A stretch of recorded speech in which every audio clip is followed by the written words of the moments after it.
prevista para el día de hoy, respetando sus tiempos, respetando la puntualidad de ustedes. Vamos a iniciar con nuestro conversatorio del día de hoy, que como sabemos, y de acuerdo a nuestra planificación, está titulado "Ya tengo un diagnóstico, ¿y ahora qué?". Como lo dice la imagen, es una interrogante que se hacen muchos padres de familia luego de recibir el diagnóstico.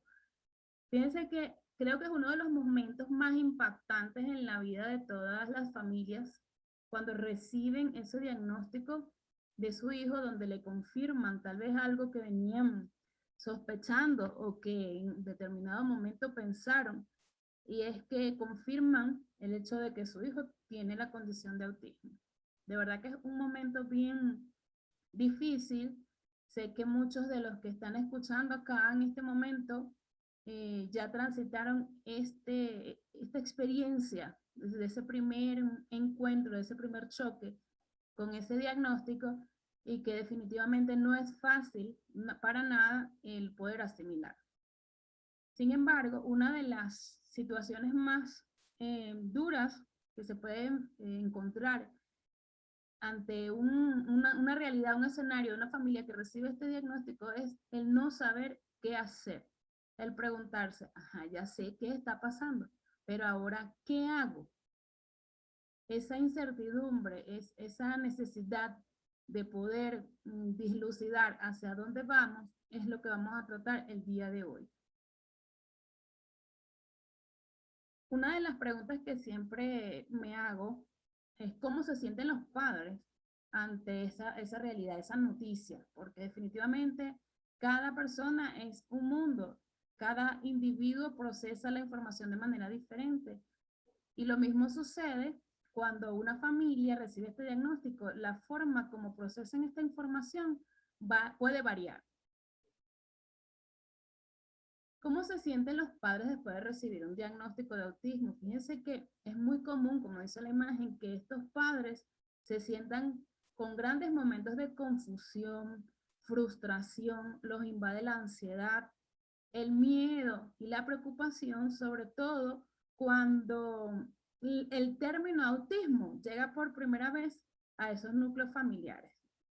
Cuando el término autismo ha sido escuchado bajo una caracterización de una situación compleja, muchas veces reconocida como una enfermedad y no como lo que es una condición de vida, y que es asociada al hecho de que se trata de una persona que no se comunica, que no habla, que se balancea sobre sí mismo, que es agresivo, que no se comunica.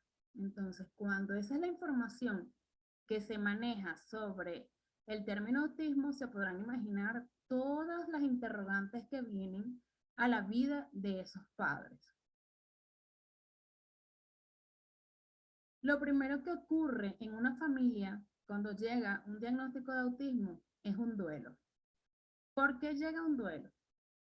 Porque cada vez que una madre está embarazada e inicia ese proceso de gestación, inevitablemente se empieza a hacer ideas de cómo va a ser ese hijo. Empieza a visualizar en su mente, a proyectarse en su mente cómo va a ser ese hijo, qué situaciones puede vivir con él, cómo le gustaría que fuese, qué va a ser de su vida futura, cómo va a ser cuando tenga meses, cuando tenga 2, 3 años, cuando ingrese al sistema educativo, cómo se va a comportar, cómo va a ser ese proceso de aprendizaje. O sea, vamos creando una serie de escenarios posibles que quisiéramos vivir con nuestros hijos. Inclusive hay madres que me han comentado que se han imaginado en esa etapa de gestación hasta cuándo su hijo se va a casar. Imagínense hasta dónde es posible proyectar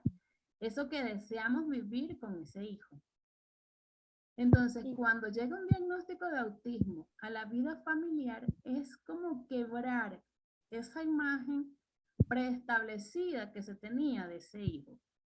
Es por eso que se dice que el proceso de duelo es un conjunto de sentimientos que pasan las personas con autismo, ¿verdad? y que puede llegar incluso antes del diagnóstico, que era lo que le comentaba hace rato, cuando empiezan esas sospechas, cuando empiezan esa incertidumbre de, oiga, mi hijo tiene tantos meses y no atiende a su nombre, no sonríe. Cuando lo llamo no me responde, no tiene contacto visual con nadie de la familia. Empezamos a hacer esas interrogantes internamente y a crearse sospechas que ya desde antes de que llegue el diagnóstico empiezan a despertar en nosotros un duelo. Esa etapa es un lapso de tiempo que no está predeterminada, varía de persona a persona. Y se caracteriza porque está llena de mucha incertidumbre, de muchas preguntas, de muchas inquietudes que despiertan a su vez en los padres, como ya lo dije, miedos, sentimientos encontrados. Por favor, si pudieran cerrar los micrófonos para que no haya interrupción, ¿ya? Como les decía, entonces se despiertan una cantidad de sentimientos en esa familia donde se empiezan a sentir desesperanzados, se empiezan a perder esas expectativas y empiezan a preguntarse qué va a ser de mi hijo. ¿Será que alcanzará tales o cuáles habilidades? ¿Será que será exitoso en la vida? Entonces, este es un proceso que de verdad, aun cuando es difícil, es importante vivirlo. Si una familia, si unos padres de familia no se dan el permiso para vivir el duelo que despierta el recibir un diagnóstico de autismo, es difícil que puedan tomar acción en beneficio de su hijo, porque esta etapa es vital, es ciertamente dolorosa porque sentimos que nos han robado a ese hijo que nosotros deseábamos, que nos los han cambiado. Pero definitivamente ese es nuestro hijo y esa etapa hay que vivirla. Fíjense que los diferentes estudios psicológicos hablan que el duelo se vive por etapas. La mayoría de los estudios basan esta teoría refiriéndose a situaciones de pérdida de familiares, de fallecimiento de familiares. Sin embargo, los expertos en la materia de autismo lo comparan con esta situación por lo que acabo de comentar precisamente, porque cuando llega ese diagnóstico, pensamos, sentimos que es que ese hijo se fue, ese hijo anhelado, ese hijo que estaba en nuestra mente, en nuestro pensamiento, en nuestra ilusión, se ha ido, nos los han robado de alguna manera.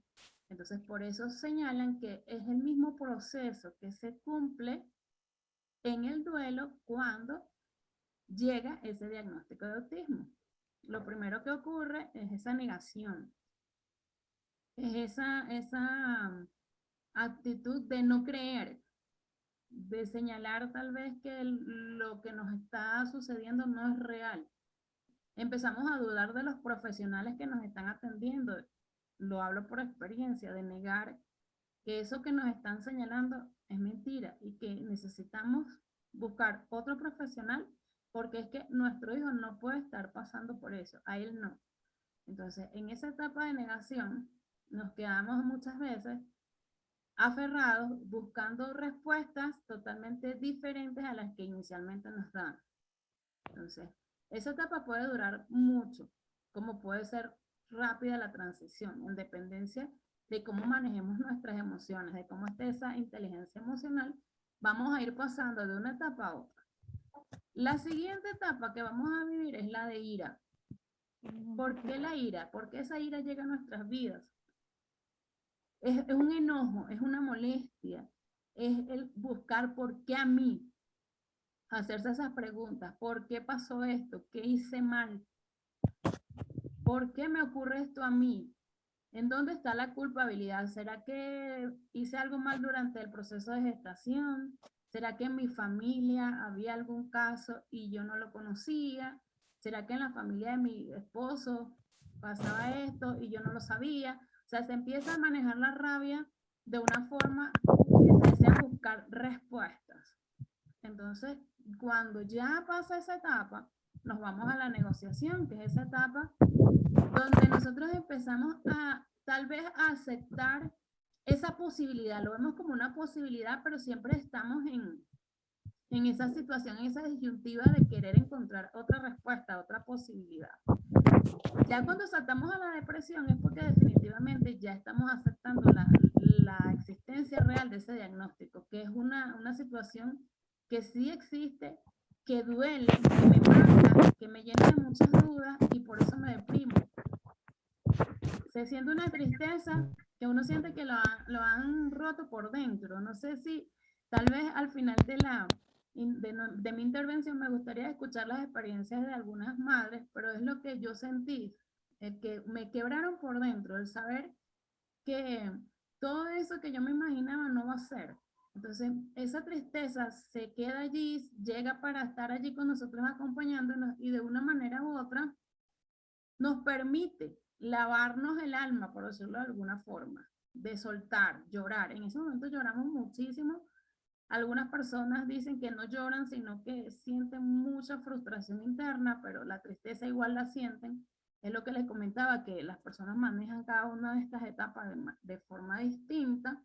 Entonces, pasamos luego a lo que es la aceptación. En este proceso de aceptación es cuando ya empezamos a buscar qué es lo que tenemos que hacer. Ahí empezamos a ver qué acciones hay que tomar. Es importante que les mencionen en este caso que estas etapas del duelo, aun cuando nosotros lleguemos a la etapa de aceptación, no quiere decir que no volvamos a alguna de las anteriores. Podemos estar en medio de un proceso inclusive de intervención terapéutica y nosotros podemos en un momento determinado volver a sentir ira de por qué esto me está pasando a mí, qué hice, Dios, ¿por qué no a otras personas? ¿Por qué tuvo que haber sido a mí? Entonces nos llenamos de ira, puede ser que también lleguemos nuevamente a la depresión. O sea, cualquiera de las etapas la podemos vivir, solo que la vamos a superar de manera más fácil. Ya cuando llegamos a la aceptación, que empezamos a accionar, incluso este accionar genera beneficios en nuestros hijos, ya la posibilidad de que aparezcan estas etapas se va alargando y el hecho de que cuando aparezcan las podamos manejar mejor y que desaparezcan mucho más rápido es una realidad. Ahora bien, un punto clave en esta situación, el duelo para vivirlo cuando tenemos un diagnóstico de autismo, es importantísimo el acompañamiento que podamos tener a nivel familiar y a nivel profesional. Cuando nosotros tenemos toda esta situación de duelo internamente como familia, es vital el acompañamiento de nuestra familia como tal, de la mamá, del papá, de lo que serían los abuelos de este niño, de los tíos, los primos, sentir que no estamos solos, que podemos transitar este camino apoyados en ese núcleo familiar. Entonces, cuando una persona, cuando una pareja tiene el acompañamiento familiar y profesional en esta etapa del duelo, es más probable que lo puedan, no vamos a decir que superar, lo puedan vivir de manera más efectiva y lo aprendan a manejar. Por eso es que le coloco aquí que vivir un duelo no es malo, de hecho es necesario, es importante, es vital. Y que cuando nosotros vivimos un duelo es porque esa persona, ese hijo que está allí, esa hija que está allí, nos importa, nos duele y por eso nos afecta. Si se tratara de una persona ajena a nosotros, tal vez nos hacemos interrogantes, pero no nos invade un duelo. Entonces esa es la máxima expresión de que ese hijo que está allí nos importa. Y por último le coloco también que vivirás tu duelo a tu ritmo. Hay personas que superan esta etapa en un mes, en 2 semanas. Hay el que se toma 3 meses, el que se toma 6 meses, no importa cuánto. Hay que vivir el duelo y hay que vivirlo a su ritmo. Ciertamente, mientras más tardemos en llegar a la etapa de aceptación, más vamos a perder tiempo, por decirlo de alguna manera, en accionar en función de ayudar a nuestro hijo, pero hay que darse su tiempo y hay que reconocer que si sentimos que nos quedamos clavados en algunas de estas etapas del duelo, busquemos ayuda profesional. Fíjense acá, aquí yo les coloco una interrogante que mucha gente me ha hecho cuando sé que he afrontado ese duelo. Cuando yo sé que he transitado por todas estas etapas y que he aceptado, he llegado a la etapa de aceptación. Es fácil de describir, lo que no es fácil es de cuando se experimenta. Pero bien claro lo tenemos allí que dice que hemos afrontado ese duelo cuando somos capaces de aceptar esa discrepancia, esa diferencia entre el hijo que yo esperaba, que yo tenía visualizado, que había proyectado con mis expectativas y ese hijo que ha llegado a mi vida con sus características peculiares.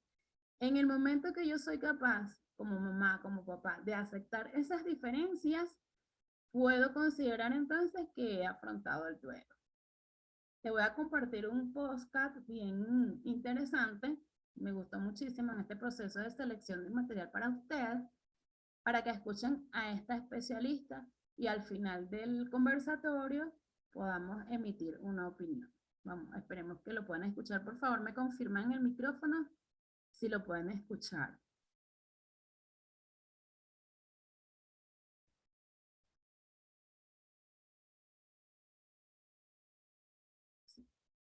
¿Se escucha? No, ¿No lo escuchan ustedes? no, yo no escucho. No. No, no se escucha.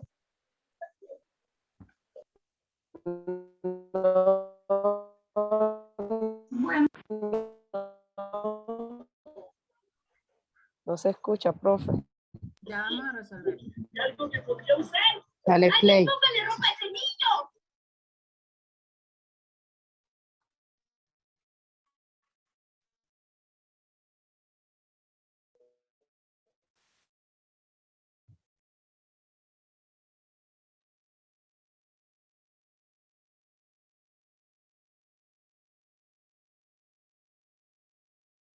Iremos descubriendo juntos y así poder generar cultura en nuestro alrededor, de la inclusión, de la... ¿Ahora se escucha? Sí, Perfecto, vamos a reproducirlo entonces. Bienvenidos a Hablemos de Autismo con Jenny, este espacio creado para ti que eres parte de la vida de una persona única, que posee un cerebro lleno de misterios que iremos descubriendo juntos, y así poder generar cultura en nuestro alrededor, de la inclusión, de la empatía, del amor, pero sobre todo para recordarte día con día que no estás solo. ¡Comenzamos! Cuando hablamos de pérdida, lo primero que nuestra mente visualiza es el fallecimiento de algún ser amado, el rompimiento de una relación amorosa e inclusive alguna pérdida material significante.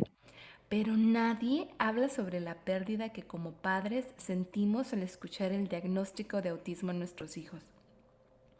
Después de 4 años de acompañar a las familias en el proceso antes, durante y después del diagnóstico, sé lo necesario que es tocar el tema.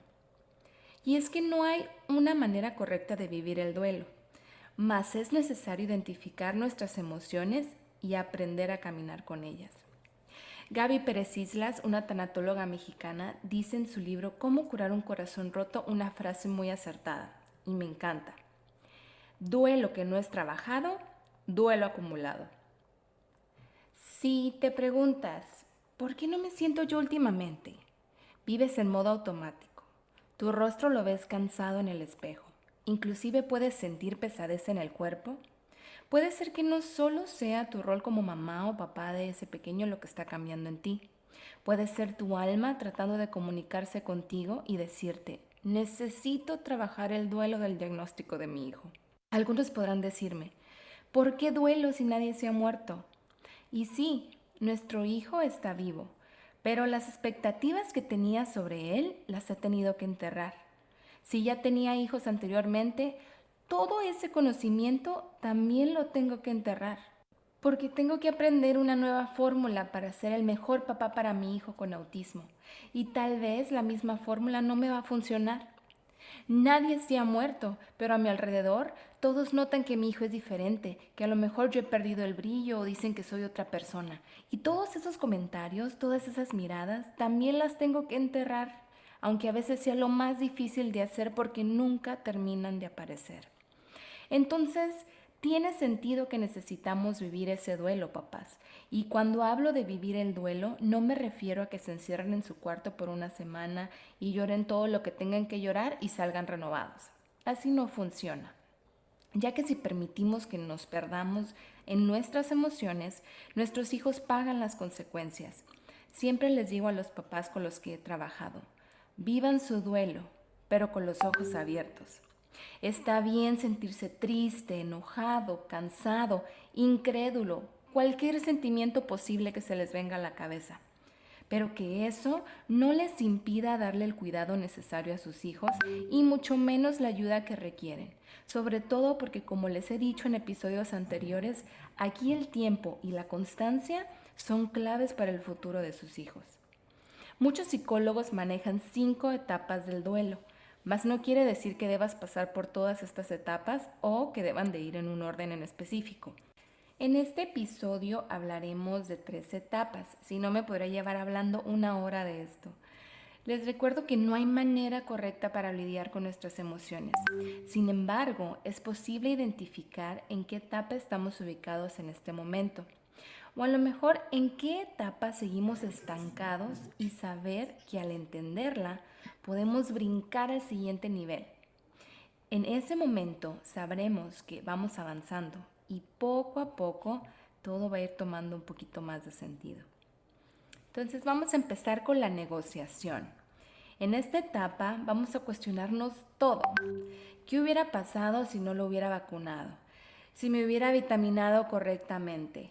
¿Qué hubiera pasado si me hubiera alimentado más sano durante mi embarazo? También es la etapa cuando sentimos culpa. Y esta pregunta me la han hecho varias veces. De bebé se me cayó de la cama. ¿Yo le causé esto a mi bebé? ¿Pudo eso influir en su diagnóstico? O en mi familia hay autismo. Fue mi genética, ¿verdad? Mi genética es la culpable. O también buscamos posibles curas, ¿no? Leí que si le doy 5 pastillas de omega 3 en la mañana, se va a desarrollar su mente mucho más rápido y me va a hablar. O la vecina me dijo que si le doy una tal sustancia extraña, se cura el autismo. Y aquí abro un paréntesis. El autismo es una condición de vida. No hay cura aún.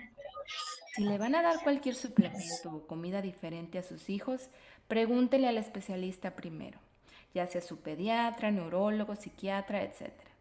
Si le van a cambiar la dieta radicalmente, que por lo regular creen que todos los niños con autismo son celíacos, cosa que es falsa totalmente, primero consulten a su gastropediatra, por favor. Luego les causan alteraciones en la microbiota a sus hijos por quitarles el gluten completamente. No hagan eso, papás. No porque a mi amigo le funcionó, con tu hijo va a pasar lo mismo. Todos tenemos organismos diferentes, nuestro cuerpo reacciona diferente. Pero bueno, vamos a continuar con el tema porque ya me salí demasiado. La siguiente etapa es el enojo. Este puede presentarse de 1000 maneras. Utilizar la ira como escudo para que no noten que esta situación te está afectando. Y es lógico. Expresar nuestro estrés por medio de la ira libera un poco la tensión que sentimos, pero se las transmites a todos los demás. Y la paz que había en tu hogar se va desvaneciendo poco a poco.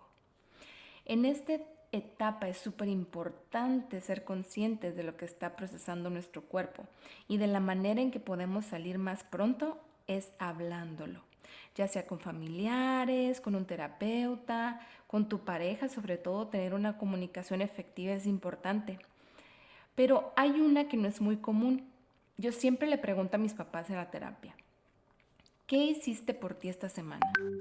Aunque no lo crean, el cuidado propio es lo mejor que pueden hacer, no solo en etapas difíciles, sino siempre. Así sea una mascarilla, un masaje, salir con los amigos, cortarte el pelo, inclusive escaparte con tu cónyuge, ir al cine, a comer sin los niños. Todo eso es súper importante. Si procuramos el cuidado propio, cuidamos nuestra salud mental. Y por último, la aceptación. Esta etapa por lo regular es la que llega al final, Pero hay un mundo de diferencia entre aceptar el diagnóstico de tu hijo y aceptar el autismo. Sobre todo el aceptar sus posibles afectaciones negativas en la dinámica familiar que tenían antes. Al aceptar el diagnóstico, tú sabes que tienes que proveerle de terapias, que tienes que ser constante, que tienes que tener compromiso como papá de aplicar todo lo que te recomiendan los expertos en casa y en las terapias. Pero a nivel emocional, no aceptamos que el autismo, ojo, no tu hijo con autismo, sino el autismo como tal, esté afectando a tus otros hijos. Puede ser porque la atención irá mayormente a tu hijo con TEA, porque naturalmente requiere más asistencia, no por alguna otra razón.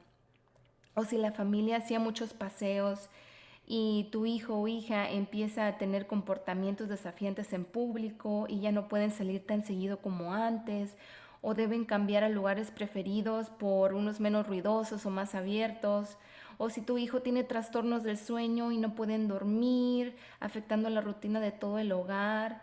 Papás, créanme que los entiendo. Lo he vivido de la mano de otras familias y los admiro enormemente.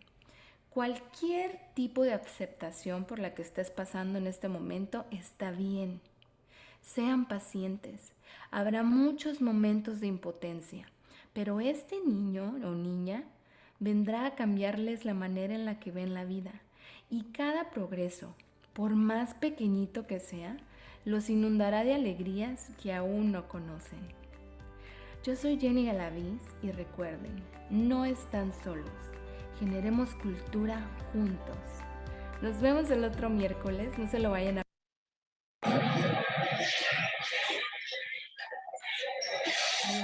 Bien, como acabamos de visualizar allí, escuchar, perdón, en el podcast, estas etapas del duelo son importantísimas vivirlas. Como les comenté inclusive anteriormente, no siempre van a desaparecer del todo. Es posible que puedan volver. La duración de cada una de ellas en nuestras vidas también es variable en dependencia de la persona. Es aceptable que nos sentamos tristes, que tengamos rabia, que tengamos ira, pero lo importante es no perder el norte. El estar claros que tenemos que actuar, que tenemos que accionar en función de poder nosotros apoyar a nuestros hijos.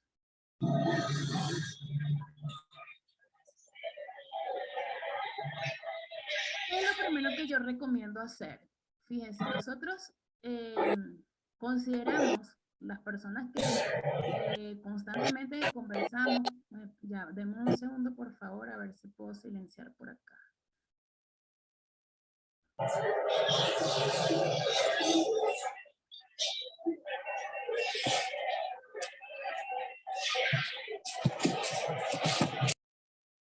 Listo.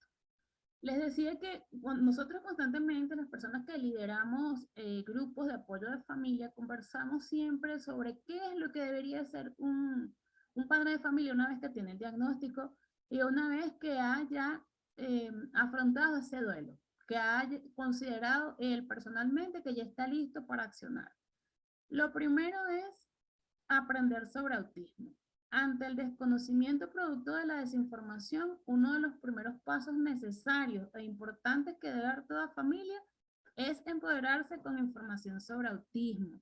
¿Por qué decimos esto? Porque posiblemente manejaban conceptos errados sobre la condición, van a escuchar cualquier cantidad de comentarios, definiciones, opiniones de terceros que pueden estar muy alejados de la realidad y que lejos de contribuir a que accionen de manera oportuna y adecuada, los va a llenar de más incertidumbre.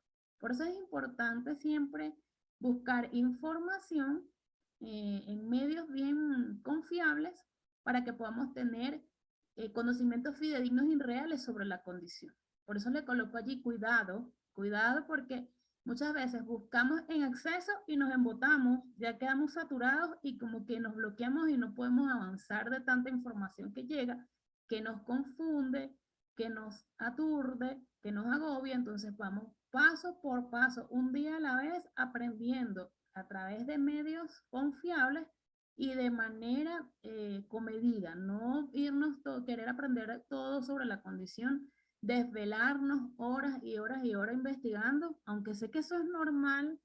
Creo que la mayoría de los padres los vivimos en la primera etapa, pero tiene que llegar un punto donde nosotros podamos controlar la cantidad de información que queremos procesar, porque si no, créanme que se van a embotar y no van a poder procesar absolutamente nada.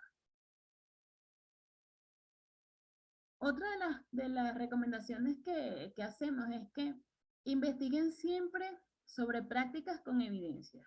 ¿Qué cosas son las prácticas con evidencias?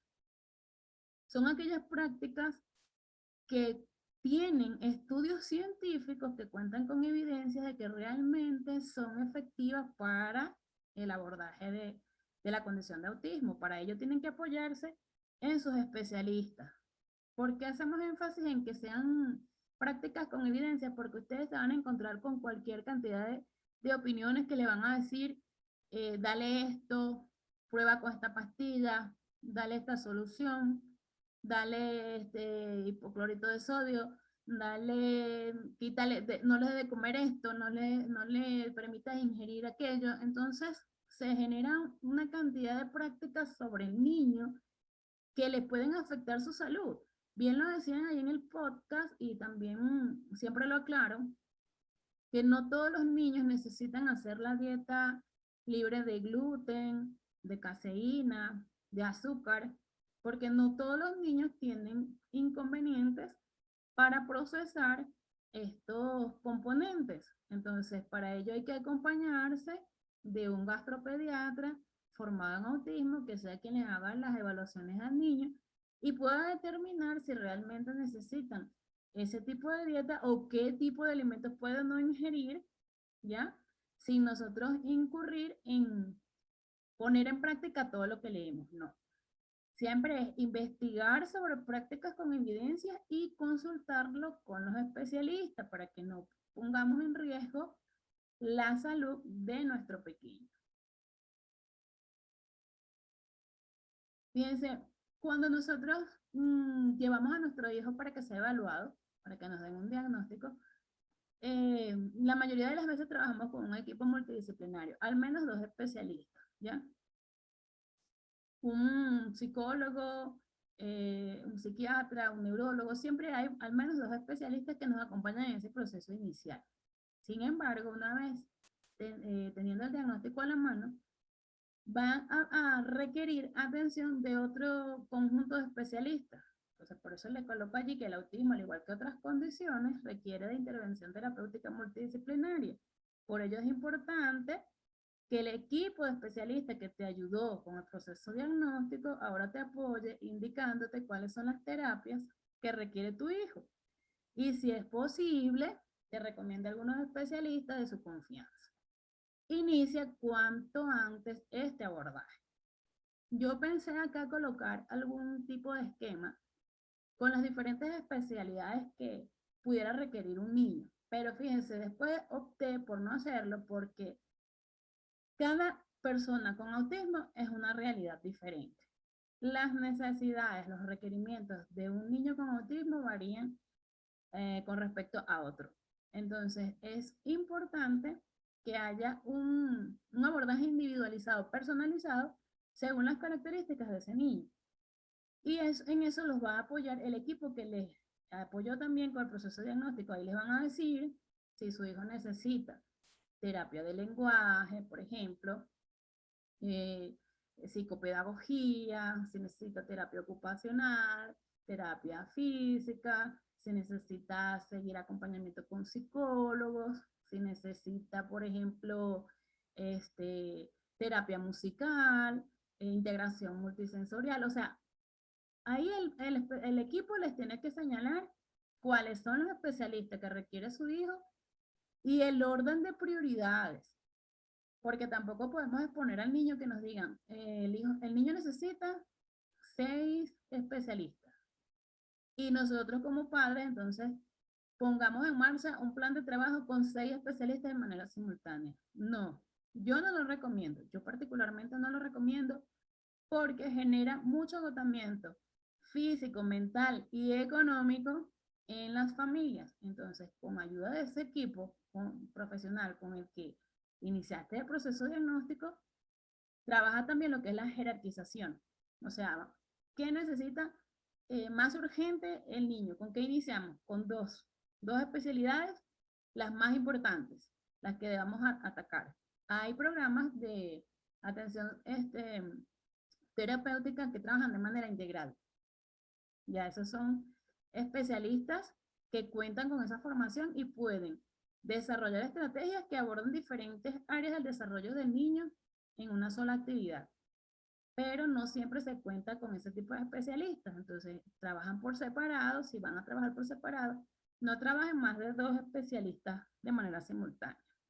Les voy a compartir un video que habla sobre cuáles serían las terapias para niños con autismo menores de 5 años. ¿Por qué escogí este grupo de edad?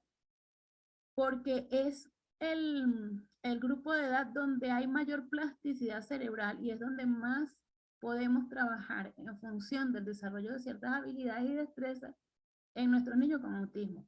No quiere decir que después de los 5 años no las pueda alcanzar. Las puede alcanzar, va a necesitar más trabajo, tal vez requiera más tiempo para poder lograr los mismos objetivos, pero en los niños de 5 años es mucho más fácil trabajar. Entonces le comparto el video, por favor. En el chat me escriben si se escucha.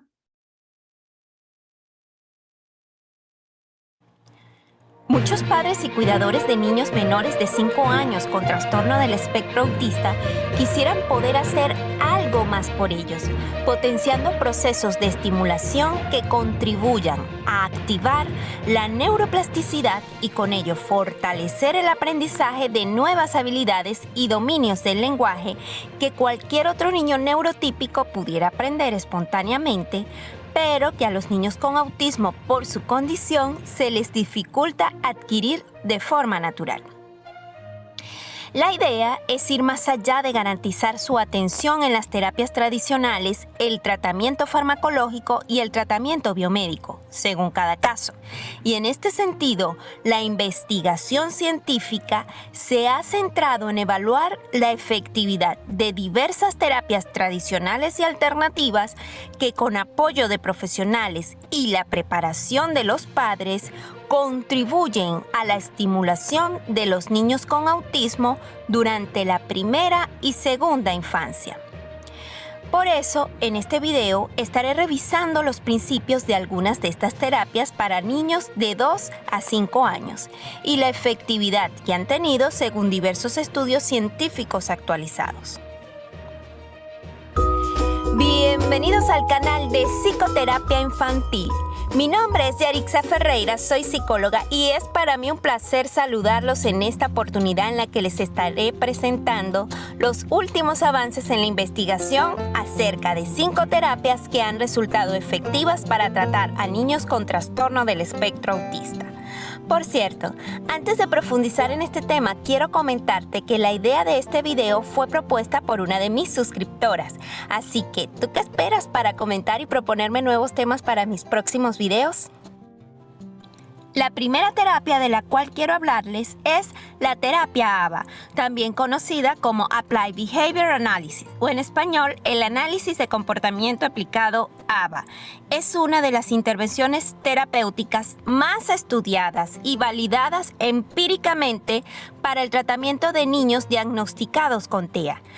La terapia ABA se enfoca en muchas áreas de desarrollo, incluyendo cognición, comunicación, habilidades psicomotoras, habilidades adaptativas y habilidades sociales. Estas habilidades se enseñan a través de tareas simples, en las que los niños reciben cada vez menos cantidad de apoyo necesario para tener éxito, mientras se va usando un sistema de recompensas para fomentar comportamientos adecuados.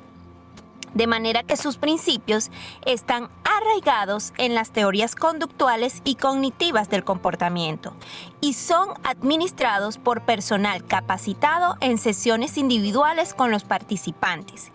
Y los padres son formados para generalizar el aprendizaje de las conductas adecuadas en el contexto del hogar y la familia en general. En un estudio realizado por investigadores de la Universidad de California en 2017, fueron evaluados durante 3 años 35 niños con una edad media de inicio en la terapia desde los 3 años, y usando un análisis de curva de crecimiento se encontró que un mayor funcionamiento cognitivo predijo significativamente un avance más rápido en todos los dominios del desarrollo, mientras que la edad al comenzar la terapia y otras variables solo predijeron tasas de crecimiento en 1 o 2 dominios máximo. Sobre este tema tengo un video donde analizo más estudios relacionados con la terapia ABA que puedes ver después de este video siguiendo el enlace en las tarjetas o en la descripción. Y si has llegado hasta aquí es porque te interesan estos temas.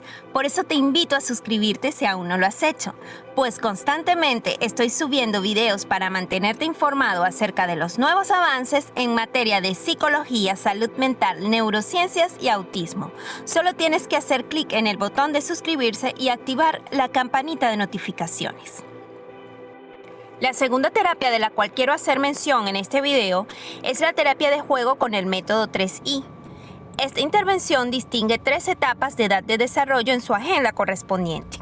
La primera etapa va de 0 a 18 meses, la segunda de 18 a 36 meses y la última, que es la tercera, mayores de 36 meses.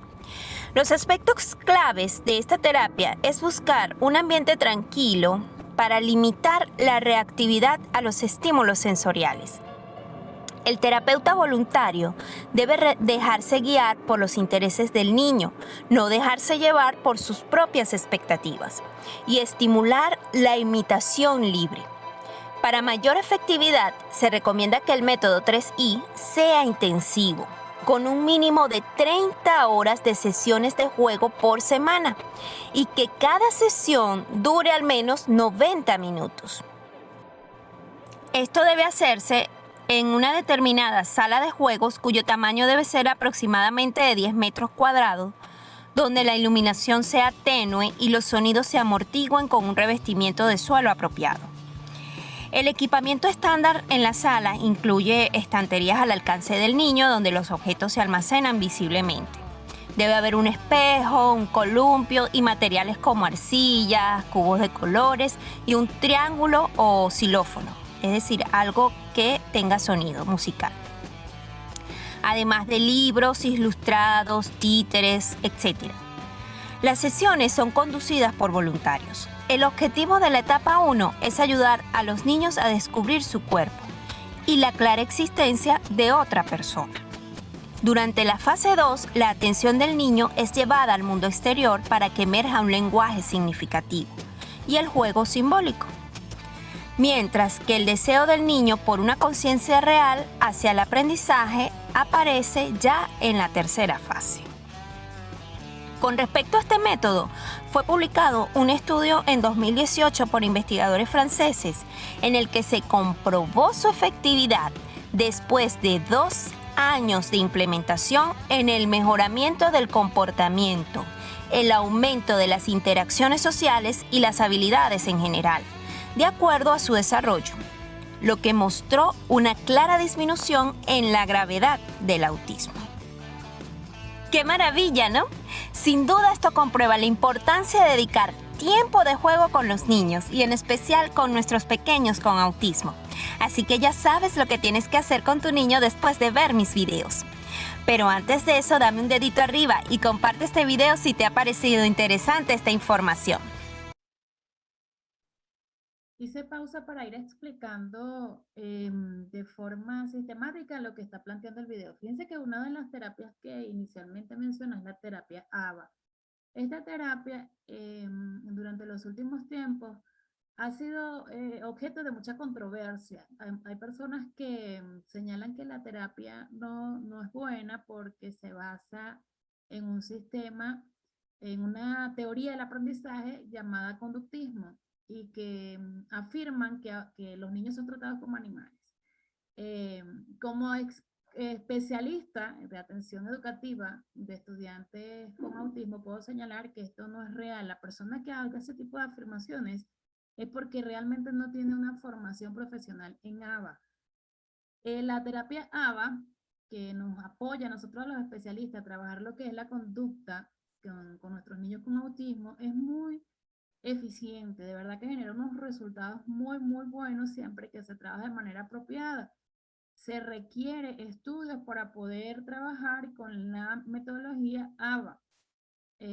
Puedo hablar por experiencia propia, trabajando con ABA, haciendo un abordaje con una niña con autismo grado 3, que como sabemos es el más difícil, si se puede decir, el que más complicaciones tiene. Me generó resultados sumamente satisfactorios, porque cuando hicimos la evaluación inicial de la edad funcional con respecto a la edad cronológica, había una brecha muy grande. Hay una brecha de 3 años, más o menos 3 años y medio de diferencia. Y cuando hablamos de eso, es una niña que pueda tener 8 años y tenga habilidades propias de un niño de 4 años, 3 años, en dependencia del área. Porque de repente el lenguaje tenía una edad funcional de 2 años a nivel psicomotor, de 4 años, a nivel socioemocional de 3, o sea, había una variación increíble y la brecha era bastante significativa. Fuimos trabajando por lapsos de 6 meses de manera sistemática, diaria, 4 horas, y realmente los resultados fueron muy satisfactorios. Por eso es que siempre hago énfasis de que hay muchas actividades y terapias y estrategias que definitivamente requieren de una formación. Si el padre quiere apoyar, déjese acompañar por los especialistas. Primero busque información, empodérese, y luego si lo pone en práctica con la familia, con los niños, perdón. La segunda estrategia de la que hablan allí está relacionada con el juego. Hace días también tenía una interacción en uno de mis grupos sobre esto de trabajar el juego con nuestros niños con autismo, y yo hacía la acotación de la diferencia que hay entre un juego meramente recreativo, que no tiene un objetivo específico planteado, sino que si se dan aprendizajes, se dan de manera inesperada, espontánea, es muy diferente a trabajar con un juego con propósito, donde desde el principio, claro, tomando en cuenta los intereses del niño, pero yo especialista planteo un escenario de juego que tiene un objetivo, que tiene un propósito, y en aras de eso yo dispongo en ese espacio para juegos los recursos necesarios para que se den esos objetivos, para que esas conductas, esas destrezas se desarrollen en medio de un ambiente que sea de interés para el niño, que tenga en cuenta sus intereses, pero que tenga una finalidad. Esa es la diferencia en hacer un juego recreativo y un juego con propósito. La tercera terapia de la cual haré mención en este video es el sistema de comunicación PECS. Es un sistema alternativo aumentativo de la comunicación basado en la comunicación pictórica, según la cual se intercambian fotografías o dibujos para comunicar lo que se quiere, por lo cual tiene una amplia utilidad en niños con autismo que presentan déficit social y comunicativo, pues estos niños tienden a tener más preferencia por el sistema de representación visual. Se desarrolla a través de 6 fases de acuerdo con la evolución del niño, quien es estimulado para su uso a través del refuerzo que brindan los padres y terapeutas. En el recorrido por todas las fases, el niño va aprendiendo a asociar una imagen con lo que quiere y recibe un refuerzo del interlocutor, quien le da el objeto deseado, hasta la última fase, cuando los pictogramas se van complejizando a través de símbolos que sugieren un significado y se va introduciendo cada vez más el lenguaje verbal o hablado. En relación con este sistema, diversos estudios avalan su efectividad para facilitar la comunicación e impulsar la intención comunicativa en niños con TEA de 1 a 11 años. Sin embargo, las ganancias en la manifestación del habla son mínimas, lo que pudiera deberse a que se fomenta más el uso de los pictogramas para comunicarse y los niños con trastorno del espectro autista optan por usar los dibujos antes que emitir palabras. En este punto quiero hacer un paréntesis para agradecerte por ver mis videos y para comentarte que para mí los anuncios son un gran estímulo Bien, en esta parte del video, la especialista habla sobre el método PECS. El método PECS forma parte de estos sistemas aumentativos y argumentativos de la comunicación. Y también su implementación requiere de formación. Fíjense bien, existen muchísimos métodos para fomentar, para incrementar la comunicación con nuestros niños, pero cuando nosotros no tenemos la formación, podemos perjudicar a estos niños. En este caso, yo siempre le hablo a los padres de familia con los que trabajo que es importante que el niño tenga una evaluación con un terapista de lenguaje y que sea él quien nos marque la pauta para trabajar con ese niño, aun cuando yo como especialista puedo identificar cuál es el sistema de comunicación que más me funciona con él para poder trabajar.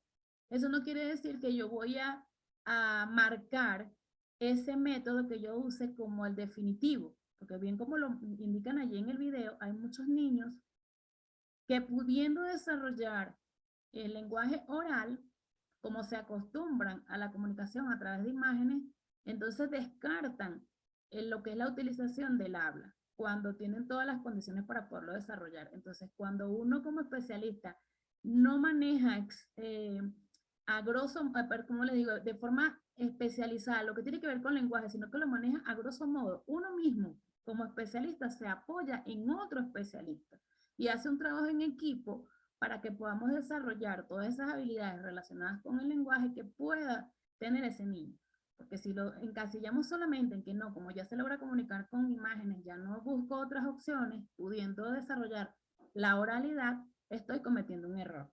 Entonces, ahí nosotros tenemos que ser honestos con la familia y decirle, nosotros hacemos un trabajo integral y que nos manejamos más hacia el nivel de desarrollo cognitivo de las habilidades académicas, pero cuando el niño tiene unas falencias bien marcadas en lo que es el lenguaje, es preferible que nosotros trabajemos en compañía de un especialista en esa materia como lo es el terapista de lenguaje. Estímulo porque patrocinan el trabajo que hago. Otra de las intervenciones terapéuticas que cuentan con mucho respaldo y comprobada efectividad en el abordaje del autismo, sobre todo en el área del mejoramiento de las habilidades sociales y la comunicación, es la musicoterapia.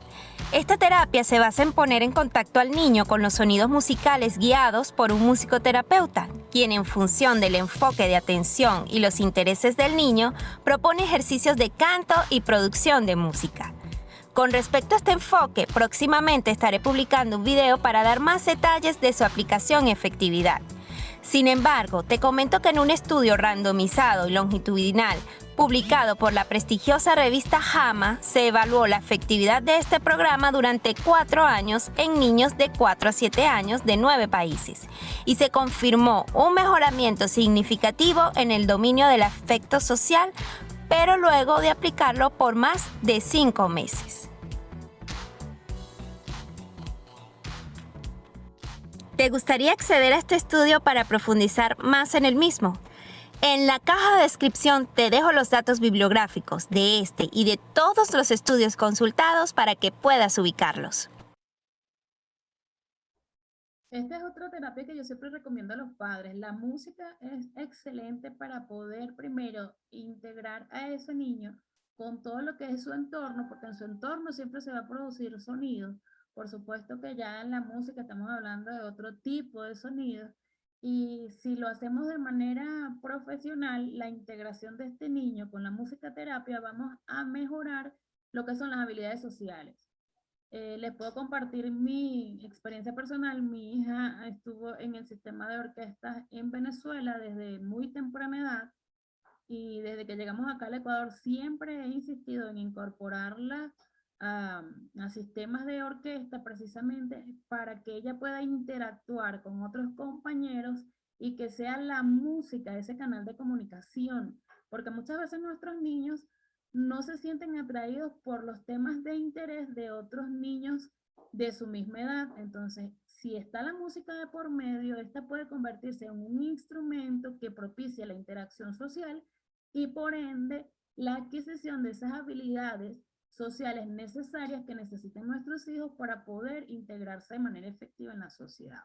Estas son las 4 terapias básicas generales que todo niño con la condición de autismo debería seguir. Las recomiendo yo, y a ello aunado las otras terapias que vayan a necesitar, como ya les mencioné, ya eso lo diría el especialista, si es que necesita psicopedagogía, terapia ocupacional, terapia física, integración sensorial, esas se pudieran ir sumando. Y como les dije, jerarquizar, siempre jerarquizar.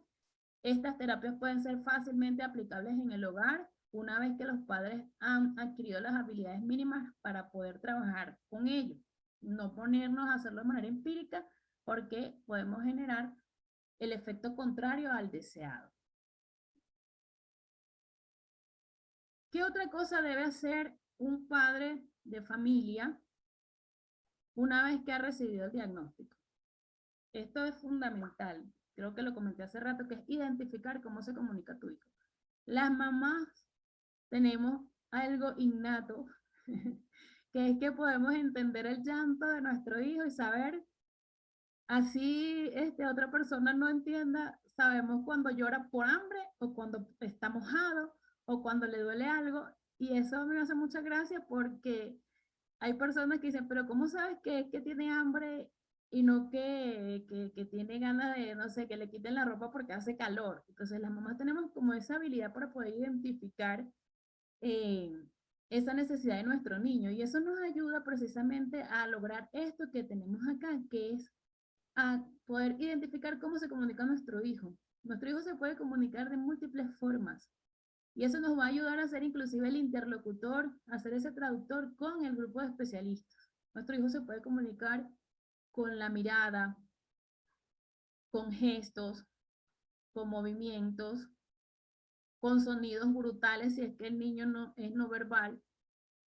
Y nosotros vamos a poder señalarle a ese especialista que está trabajando con el niño cuál es su requerimiento, cuál es su necesidad, qué es lo que está pasando. Nosotros como familia vamos a poder satisfacer las necesidades que pueda tener ese niño en un momento determinado, siempre y cuando nosotros logremos identificar precisamente la forma y el canal de comunicación por el que funciona ese niño.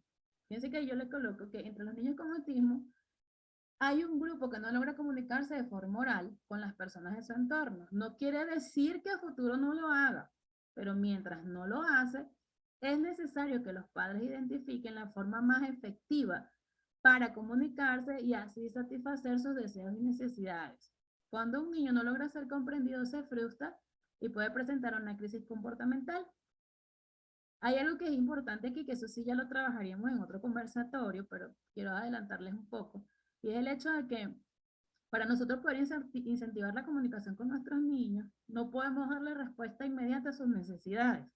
Debemos estimular el que él exprese esa necesidad de alguna forma, con un gesto, con un sonido, mostrándonos una imagen, hablando, como sea, pero que nos diga, nos exprese de alguna forma su necesidad, sin que nosotros apenas el niño levante un dedo, ya quiere agua, vamos a buscarle el agua rápido. No, que el niño, aunque yo sepa, yo mamá sepa, que el niño quiere agua, incentivarlo a que él me manifieste qué es lo que quiere, de la forma que sea, pero que lo haga entender, porque es la manera como nosotros incentivamos en él la comunicación. Por eso es que en la comunicación hay un emisor y un receptor. No puede ser que apenas el niño haga, ya nosotros corremos, porque ya mamá sabe que necesita, que quiere comer o que quiere bañarse, pero nosotros no estimulamos el que lo exprese de manera más explícita. Les voy a compartir otro videíto que considero importante para ustedes, espero les guste. Las personas con autismo pueden tener dificultades para la comunicación e interacción social. Para muchas de ellas, el lenguaje no es siempre la mejor forma de comunicarse.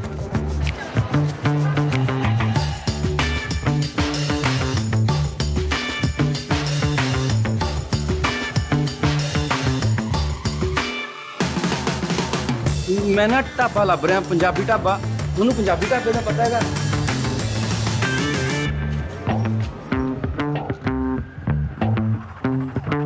नमस्ते तुहानू इत्थे ढाबे का पता है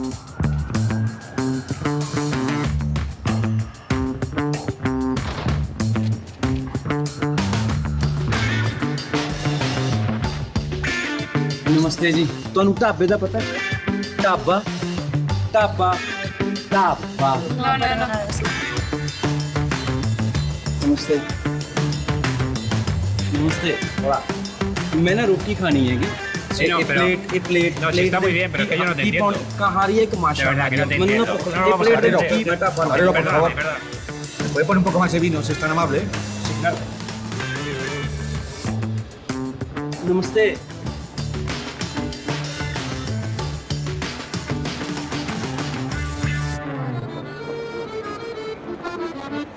A veces vivimos situaciones en las que no manejamos los mismos códigos de comunicación que los demás. Para muchas personas con autismo, esto sucede cotidianamente. En España hay más de 450.000 personas con trastorno del espectro del autismo. No entenderlo no sirve como excusa. Ponte en su lugar. Junto al autismo.org.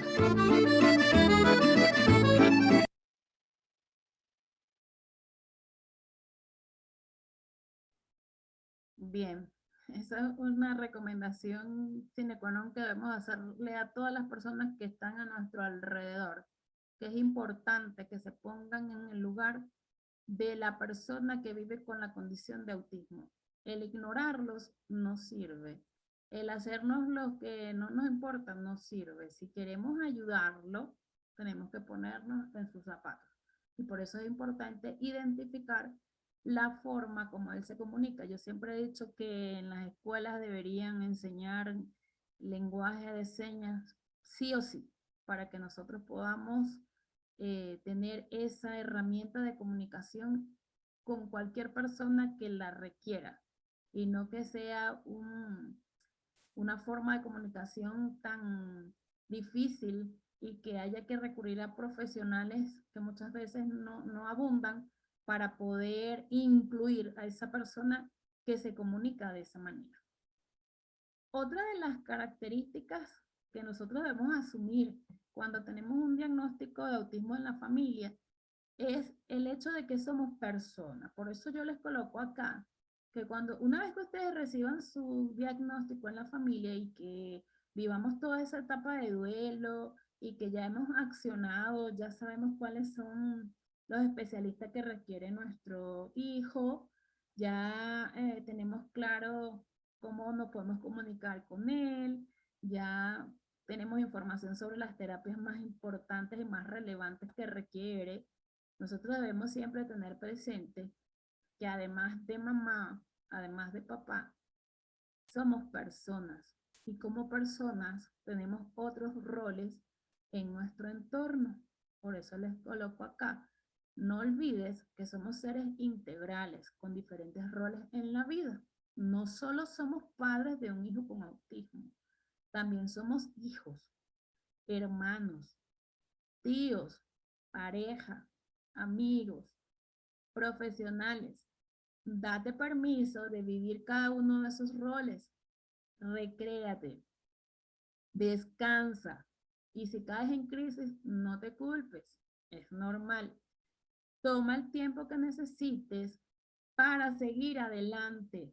Eres un ser humano con sentimientos y emociones.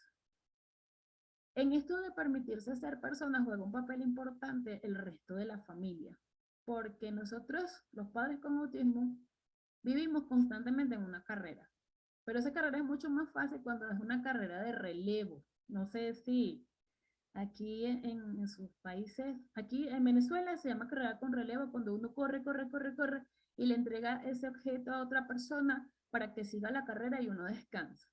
No sé cómo se llama en sus países.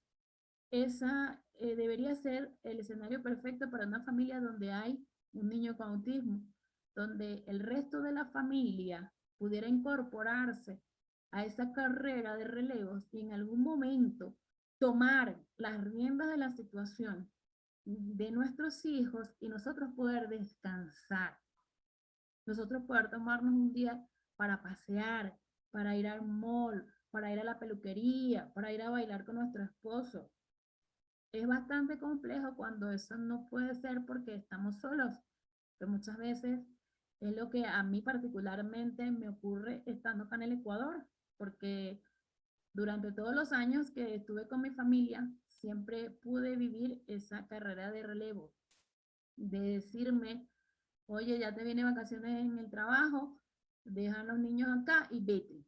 Una semana, un fin de semana, los días que fueran necesarios para que descanse. Ya no. Entonces a veces uno se agobia, uno le llega como que la agujita de energía al rojo, pero no hay quien tome las riendas. Entonces por eso es importante el trabajo en equipo y que se incorporen el resto de los miembros de la familia para que nosotros tengamos la oportunidad de permitirnos ser personas. Y si eso no es posible, pues entonces tenemos que recurrir a amigos, a familias como lo estamos acá, que tenemos la misma realidad para podernos permitir descansar, compartir, relajarnos y poder tomar la energía para seguir adelante. ¿Cuál es la meta que nosotros como padres tenemos en nuestra vida una vez que ya tenemos ese diagnóstico de autismo? La meta principal debe ser normalizar el autismo en nuestras vidas, que eso es una realidad que llegó para quedarse, que eso no se va a ir, que se puede atenuar gracias a las terapias, pero siempre va a estar presente allí. Entonces, ¿qué significa normalizar el autismo? Significa tener expectativas reales. Fíjense bien que hago énfasis allí, tener expectativas reales sobre nuestros hijos. No podemos poner sobre los hombros de nuestros hijos expectativas utópicas, que en el fondo nosotros sabemos que no se van a alcanzar, porque se frustra nuestro hijo y nos frustramos nosotros. Y cuando nosotros frustramos a un niño con autismo, le restamos motivación y esa para recuperarla requiere mucha intervención. Entonces tengamos siempre expectativas reales sobre nuestros hijos. Otro aspecto importante es concebir esa discapacidad que yo le llamo capacidad diferente, esa discapacidad de nuestro hijo no como un drama, sino como un desafío que cada día nos va a permitir aprender y ser mejores personas.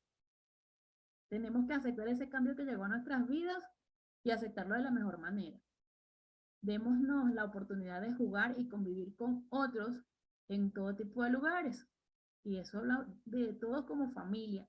No es que nosotros nos vamos a apartar, porque es que como tenemos un hijo con autismo no nos podemos incorporar a las otras familias. Nos podemos incorporar de manera satisfactoria y va a ser mucho más cómodo en la medida que nosotros hayamos iniciado una inversión terapéutica para poder lograr en nuestros hijos habilidades necesarias para eso, para interactuar con otras personas.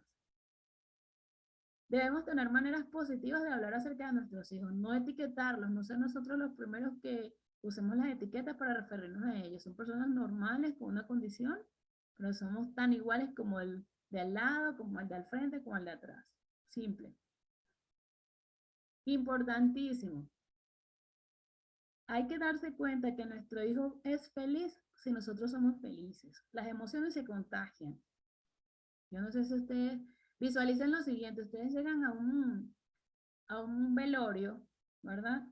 Y aunque ustedes no tengan conexión emocional con la persona que está fallecida, si hay tristeza, ustedes también hasta cierto punto se sienten tristes, no van a reírse, ni nada por el estilo. Comparten ese sentimiento de tristeza con la otra persona, con esa familia, aun cuando ustedes no sean parte de esa familia, porque esas emociones se contagian.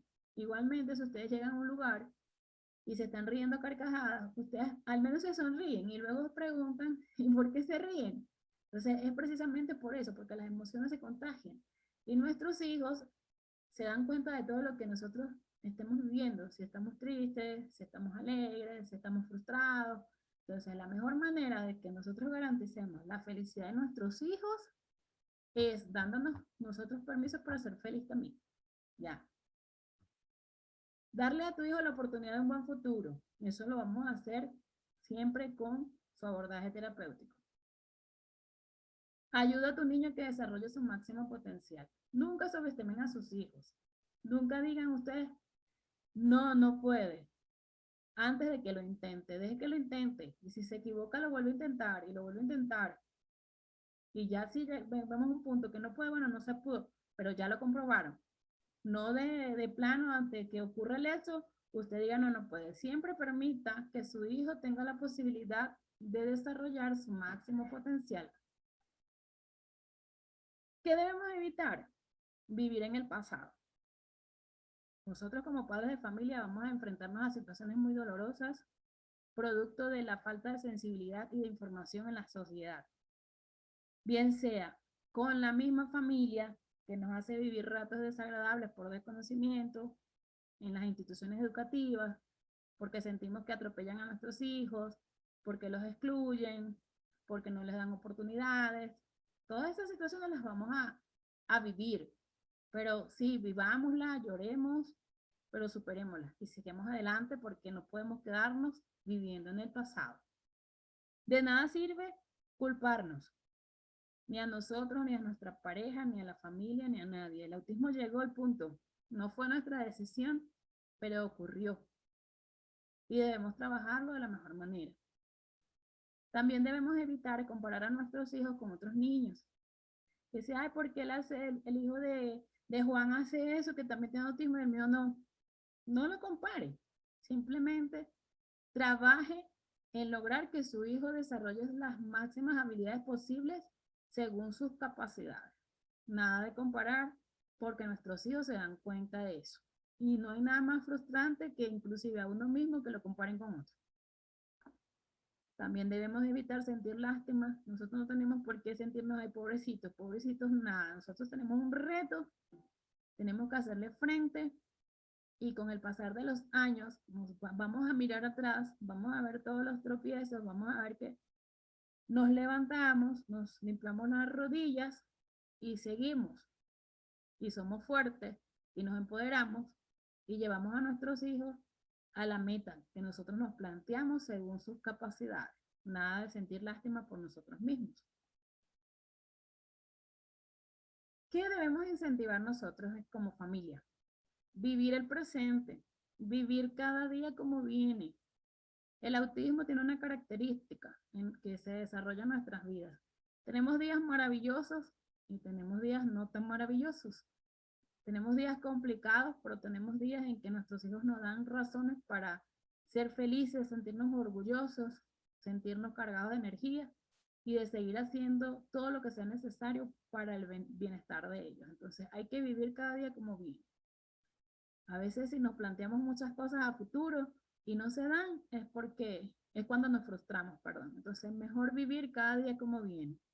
Desarrollar una actitud positiva, crear un ambiente positivo para tu hijo y tu familia, explorar honestamente tus sentimientos. Es importante eso, tener claridad en nuestros sentimientos, porque a veces sentimos que estamos frustrados, que estamos bloqueados, y entonces eso no contribuye a llevar a cabo el proceso de nuestros hijos, que requieren nuestros hijos. Entonces, ¿qué hacemos nosotros? Reconocer que en ese momento no nos encontramos emocionalmente en condición para llevarlo a cabo y buscamos apoyo en otras personas para nosotros poder canalizar esas emociones y poder llegar entonces a un punto donde realmente nuestros sentimientos nos permitan avanzar. Expresar tu dolor cuando sientas que debes hacerlo, eso es importantísimo. Muchas veces nosotros nos sentimos con mucha tristeza, frustración, dolor, y nos tragamos todo eso. Y muchas madres, porque lo he vivido, lloramos en silencio, nuestro único cómplice es la almohada o el baño, pero cuando nos encontramos en grupos de apoyo, podemos encontrar personas dispuestas a escucharnos, a poner ese hombro para llorar, porque a veces solamente necesitamos llorar para seguir avanzando. Y eso es necesario, es importante, es sumamente valioso. Expresar el dolor en el momento que lo sentimos. Es necesario también recabar información para nosotros poder lidiar con los desconocidos, y eso forma parte de lo primero que yo les dije que había que hacer, que es empoderarse con información. Cuando nosotros tenemos información, podemos lidiar con eso nuevo que surgió y que no sabíamos. Es importante también que hablemos con otros, que participemos en grupos de padres, así como el que nosotros manejamos en Tribu Neurodiversa, en Experiencias Multicolores, donde compartimos nuestras experiencias, nuestras inquietudes,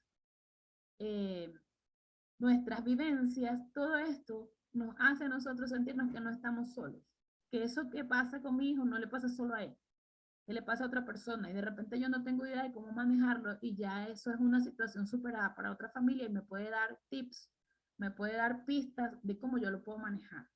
Entonces no me siento tan solo, puedo manejar más todas estas situaciones de incertidumbre y puedo sentir que estoy con personas que pueden comprender lo que me está pasando. Entonces por eso es la importancia de unirse a los grupos de apoyo. Esto de usar cuidadores sustitutos es lo que yo les hablaba hace rato, de esa carrera de relevo donde tenemos una persona que nos apoye. Muchas veces no tenemos familiares, pero podemos tener una nana, una señora que cuida, que nos apoya con nuestros hijos y son esos cuidadores sustitutos que nos ayudan a llevar la realidad de ese día a día. Aprendamos técnicas de relajación para reducir la tensión y el estrés y tomar el control y participar en los tratamientos de nuestros hijos. Cuando nosotros nos hacemos partícipes del proceso de abordaje terapéutico de nuestros hijos, eso nos da mayor información. Al tener mayor información, nos empoderamos. Cuando estamos empoderados, tenemos menos incertidumbre. Y cuando hay menos incertidumbre, hay menos tensión y menos estrés. Les voy a compartir a continuación este video que se titula 10 conceptos que un niño con autismo desearía que todos supieran.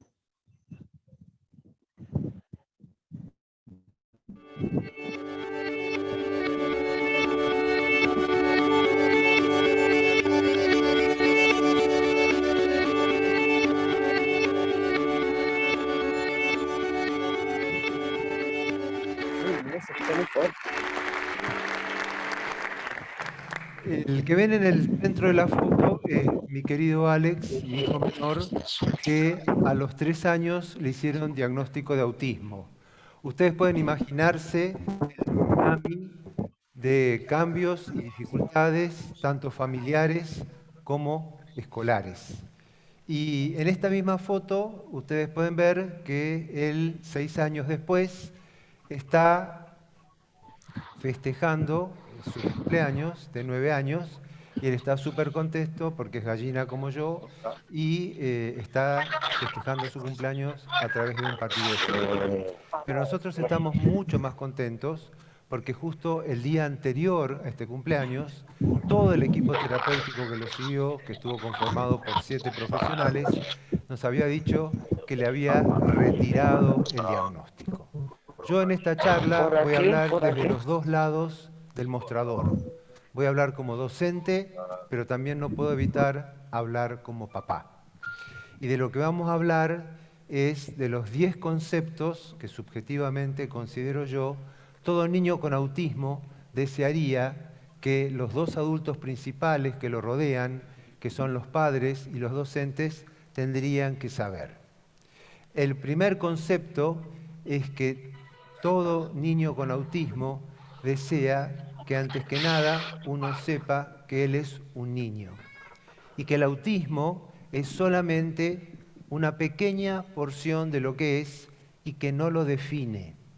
Porque nosotros no decimos, ahí viene el futbolista o ahí viene el basquetbolista. Sin embargo, lamentablemente he escuchado en no pocas escuelas una maestra decirle a la otra, mañana, el año que viene te toca el autista. Y también que a estos niños no les gusta ser rotulados o etiquetados. El segundo concepto es que estos niños quieren que sepamos que sus sensaciones no tienen filtro. Y por eso cosas que nosotros apenas podemos ver, escuchar, oler o degustar, a ellos les puede hacer sentir mucho dolor. Por lo tanto, la mayoría de estos niños viven en un ambiente sensorial muy hostil. Y es así que si ellos tienen corbata en el uniforme, ellos sienten como están ahorcados. Y es así como nosotros por ahí sentimos el pantalón cuando nos lo ponemos y cuando nos sacamos, ellos sienten el pantalón 24 horas por día. Yo he conocido una mamá de un niño con autismo que aceptaba un solo tipo de pantalón y que la madre para lavarlo tenía que aprovechar una noche mientras estaba dormido y esperar que ese pantalón se secara. Y es también por eso que hay que cortarle las etiquetas a todas las remeras y todas las camisas. Y también por eso es que la mayoría de los niños con autismo, cuando usan las medias, las usan dobladas para afuera para no sentir las costuras. Y también es por eso que Alex, como niños con autismo, cuando entraba en cualquier lugar, por ejemplo en su terapeuta, se quedaba en patas porque ellos sienten 24 horas por día esos zapatos. El tercer concepto que todo niño con autismo desearía que nosotros supiéramos es que pudiéramos diferenciar entre no quiero y no puedo. No es que ellos no escuchan lo que nosotros decimos, es que ellos no entienden las consignas que les decimos. Y un escenario típico del territorio docente es que la seño, que ya tiene los genitales erosionados en el turno tarde, está en la puerta del aula y ya no tiene más fuerza para llegar, y nuestro niño autismo está en la otra punta y entonces le grita: Juan, agarrá la carpeta y vení para acá. Y Juan lo único que escucha es Juan. Entonces, ¿qué nos pide el niño con autismo? Que nos acerquemos hasta él, lo miremos a los ojos, captemos su atención y le hablemos con palabras sencillas. Luego, el cuarto concepto es que hay que saber que un niño con autismo es un pensador concreto y que interpreta literalmente lo que le decimos. Por lo tanto, si nosotros le decimos hacé la cola, como una vez le dije a mi querido Alex, él me dijo, pero ya la tengo hecho, papá. Y si uno le dice que algo va a suceder el día del arquero, va a ir al calendario y va a buscar el mes y el día del arquero. Porque el problema es que los juegos de palabras, las metáforas y los sarcasmos se pierden en los laberintos de su mente. El quinto concepto es que nosotros tenemos que tratar de escuchar todas las formas en las cuales estos niños tratan de comunicarse con nosotros. Y para esto yo le hago una pregunta a las muchas personas que hay acá que seguramente tienen un perro. ¿Y ustedes se dan cuenta cuando su perro tiene hambre? ¿Y ustedes se dan cuenta cuando su perro tiene pipí? ¿Y el perro habla? Muy bien. Y entonces, si ustedes lo pueden hacer con un perro, ¿cómo no van a poder comprender a un niño, aún con un grado de espectro de autismo grave, y esté totalmente mudo? Porque el perro, ¿cómo les comunica toda esta información si no habla? Con su lenguaje no verbal corporal. Es por esto que hay que estar muy atento al lenguaje no verbal corporal de los niños con autismo, que les puede decir si algo malo o grave está pasando. El sexto concepto es que los niños con autismo están visualmente orientados. ¿Qué quiere decir esto? Que a la diferencia de la mayoría de nosotros que pensamos con palabras, ellos piensan con imágenes. Es por eso que es mucho mejor que antes de decirle algo a un niño con autismo, se lo mostremos. Luego, el séptimo concepto es que los niños con autismo nos piden, por favor, que nos focalicemos sobre lo que pueden hacer, no sobre lo que no pueden hacer. O sea, nos focalicemos sobre sus fortalezas, no sobre sus debilidades. Y esto es válido también para los niños con ADD o con dislexia. Por ejemplo, Winston Churchill tenía una severísima discalculia y todos sus docentes le dijeron que era un estúpido, un retrasado mental, y salió último desde el primer grado de la primaria hasta el último grado de la secundaria. ¿Por qué? Porque lo único que hicieron fue focalizarse sobre sus debilidades. Y por ejemplo, hace unos años hubo un joven en la secundaria en Estados Unidos que estuvo a punto de ser echado, cuando de pronto dijeron, mirá vos, este flaquito nada muy bien. ¿Saben quién es este muchacho? Michael Phelps, exactamente. Cuando se empezó a trabajar sobre sus fortalezas, miren el chabón, se cansó de ganar medallas de oro. Y decir que tenemos capacidades diferentes no solamente es importante porque sea políticamente correcto. ¿Todos los que estamos acá tenemos las mismas capacidades? No. Y, por ejemplo, Marta Argerich patea un tiro libre como Messi cuando tiene la camiseta del Barcelona. ¿Patea igual? No. Muy bien. ¿Y Messi toca el piano como Marta Argerich? No. Todos tenemos capacidades diferentes. Y yo soy docente y creo que los docentes que están en este teatro coincidirán conmigo que nunca tenemos 30 clones en el aula. Por lo tanto, hablar de capacidades diferentes es algo de la realidad, no es solamente un tema de ser correctamente político. Lo octavo que nos pedirían los niños con autismo es que por favor lo ayudemos en una de sus debilidades mayores, que son las relaciones sociales.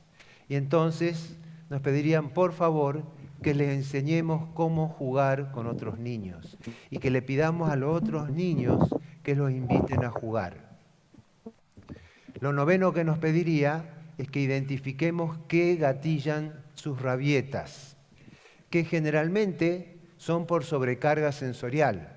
Cualquier madre y cualquier padre que ha cometido el error acá de tener hijos sabe que cualquier niño que tiene sueño o que tiene hambre es una bomba a punto de explotar y que va a estropear la velada más hermosa que hay, ¿sí?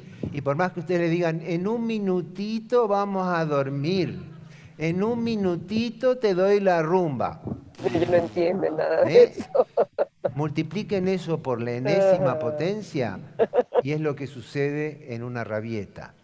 Y es por eso que también es muy interesante que nos convirtamos en detectives sensoriales y averigüemos qué es lo que gatillan estas rabietas. Porque a veces puede ser que, como por ejemplo cometió un gravísimo error mi mujer, cambió el olor del desodorante ambiental y esto gatilló, por ejemplo, una rabieta. Si nosotros lo podemos averiguar, lo podemos prevenir. Décimo, y esto va para todos los niños, ámenme en forma incondicional. ¿Por qué? Porque sin nuestra ayuda, sus posibilidades de tener éxito y ser independientes son mínimas. Pero con nuestra ayuda, sus posibilidades de tener éxito y ser independientes son muy importantes. 3 palabras que los niños con autismo y los adultos que los rodeamos, docentes y padres, necesitamos. Paciencia, paciencia y paciencia. Y no hay tragedia más grande para un niño con autismo que estar rodeado de adultos que piensan que el autismo es una tragedia. Yo siempre pensé que Alex era como una computadora Apple rodeada de computadoras Windows, pero en la época que no había programas compatibles. La educación nos ofrece 2 modelos. Uno es la integración, en la cual la Windows le dice a la Apple, vení, pero va a tener que hacer correr programas de Windows. Y si fracasás, tenés la escuela especial. Pero hay otro modelo, que es el modelo de la educación inclusiva, en la cual la escuela se adapta al Apple.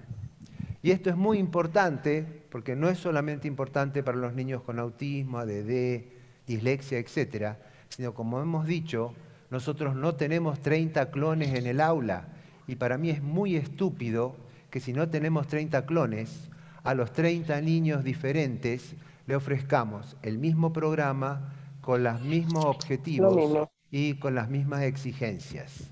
¿Por qué la escuela no debe adaptarse a las diferencias que todos los niños nos traen al aula? Existen muchas formas de coraje y el aula inclusiva es un campo muy fértil para sembrar semillas de coraje. Está el coraje de seguir tratando cuando las cosas se ponen difíciles. Está el coraje de cambiar las viejas formas de pensar y empezar a pensar en forma nueva. Está el coraje de perdonar a aquellos que nos han lastimado. Está el coraje de ponerse de pie cuando uno piensa que algo es correcto, aunque seamos los únicos que nos ponemos de pie. Y la educación inclusiva tiene una enorme ventaja. No forma individuos, forma ciudadanos, porque en la educación inclusiva todos se tienen que ayudar entre sí.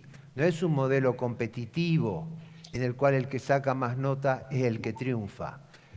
El aula triunfa cuando todos aprueban. Entonces, afirmar que el coraje es una lección importante a ser aprendida en el aula inclusiva es una forma de empujar al sistema educativo que hoy en día está más preocupado perdiendo tiempo en discutir sobre temas burocráticos. Muchas gracias.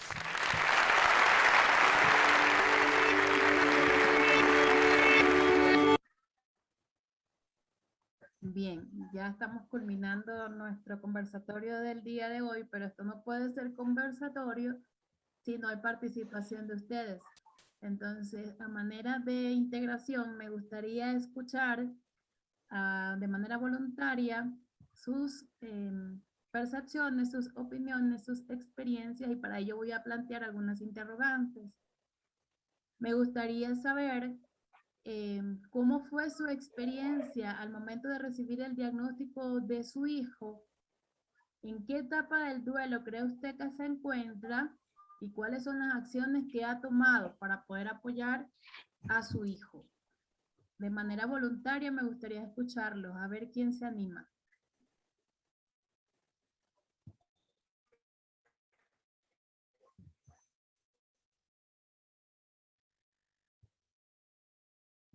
Tenemos 12 participantes. Tenemos a Leida, Ceci, Graciela. Los escucho.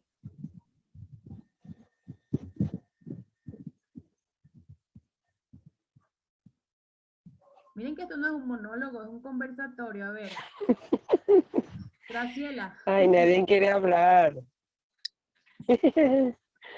Sí, buenas tardes. Buenas tardes. Bueno, yo creo que yo estoy en el proceso de la aceptación y de la ayuda, se podría decir.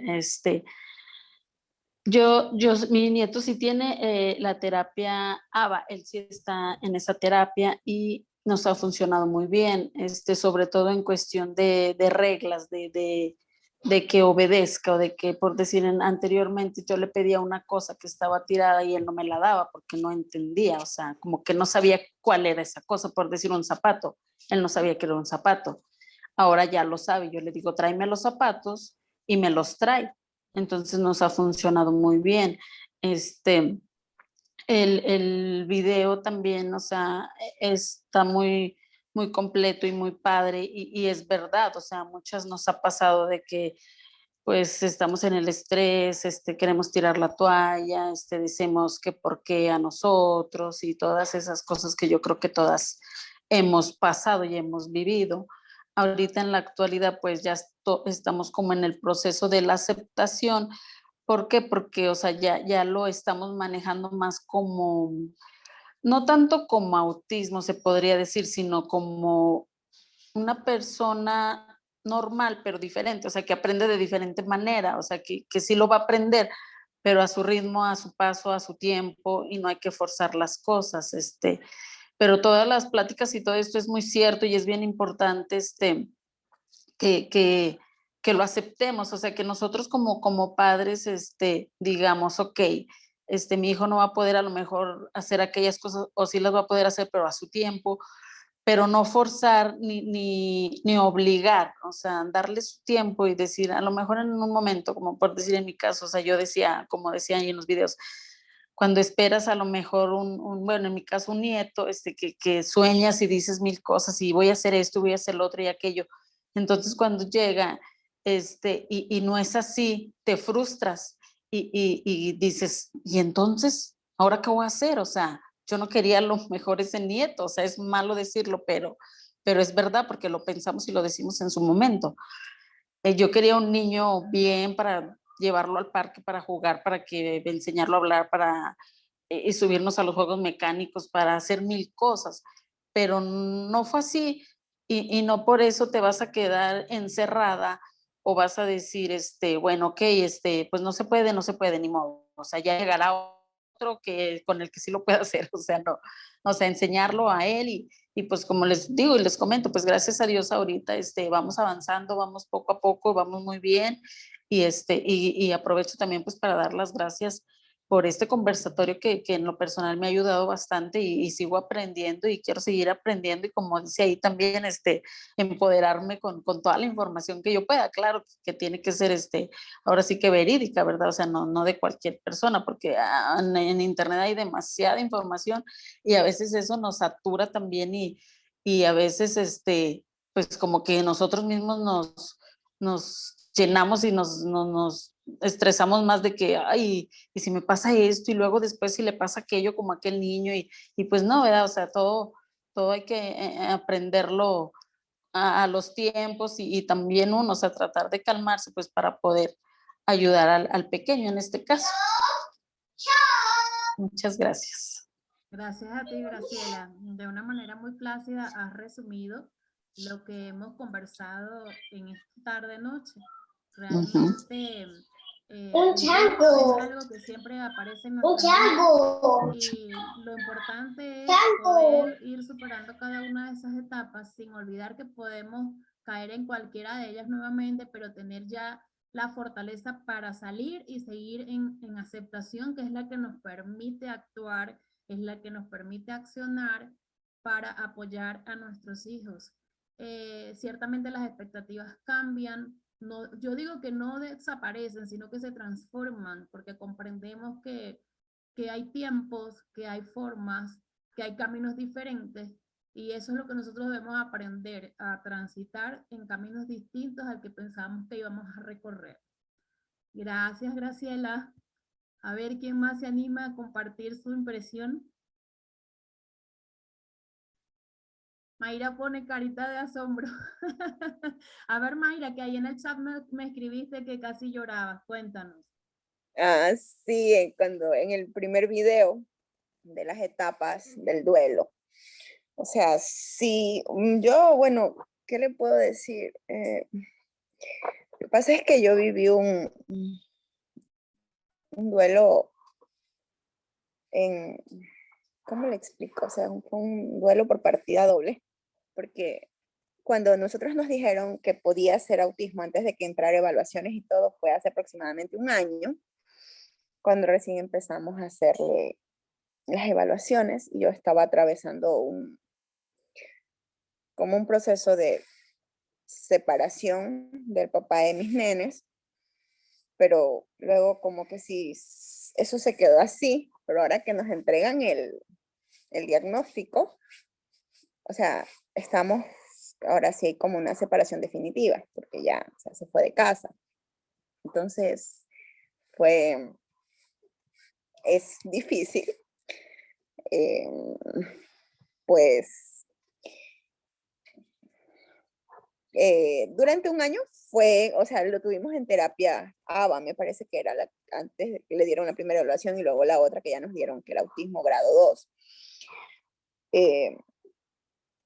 Ya lo tomé como más suave, porque ya nos habían dicho antes o sea, lo primero que nos habían dicho durante todo ese tiempo que lo estuvimos con una doctora, luego con otra, que sí nos daban autismo, solo que no nos daban el grado, no nos daban el porcentaje o en que mismo necesitaba terapia.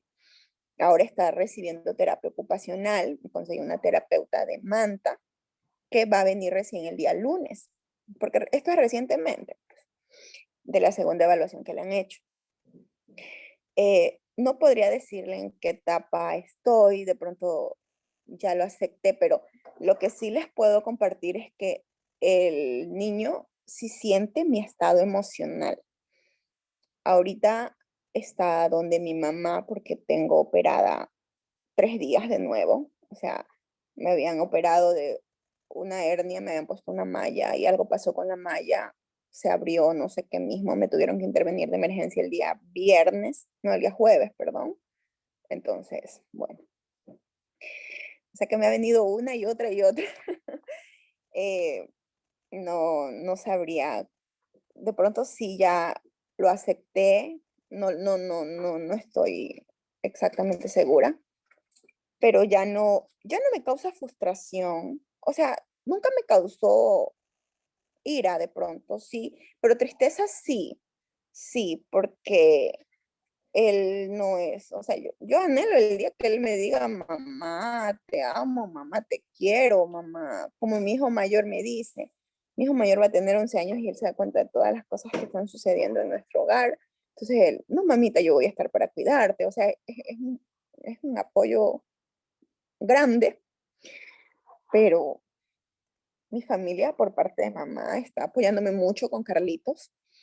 Anteriormente tengo una hermana que estudia en la universidad, que ella me ayudaba mucho también, hacía de coterapeuta, al igual que yo, porque las primeras terapias que recibí eran virtuales.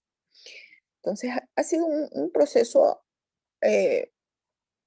complicado, difícil, porque igual tocaba estar como fuerte, pero había días que el niño, yo amanecía apagada por algo que veía, una foto o cualquier cosa que a uno le lastima.